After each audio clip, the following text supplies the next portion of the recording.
రాష్ట్ర మహాసభల సందర్భంగా ఇక్కడ రంగారెడ్డి గారు రాష్ట్ర అధ్యక్షులు గారు వచ్చారు.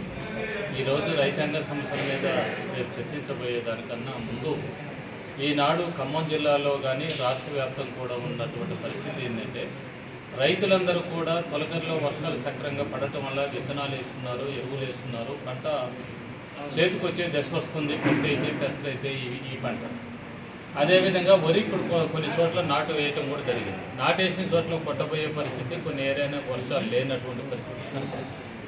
అంటే రైతు పండించేటువంటి పంటకి ప్రతి సంవత్సరం కూడా ఏదో ఒక రకమైనటువంటి వర్షాభావ పరిస్థితులు కావచ్చు, అదేవిధంగా అతివృష్టి అనావృష్టి కావచ్చు, ఏ కారణం మళ్ళీ అదిగాక నల్లి కోతుల బెడదతోని పంట నష్టపోవటం అనేది జరుగుతుంది.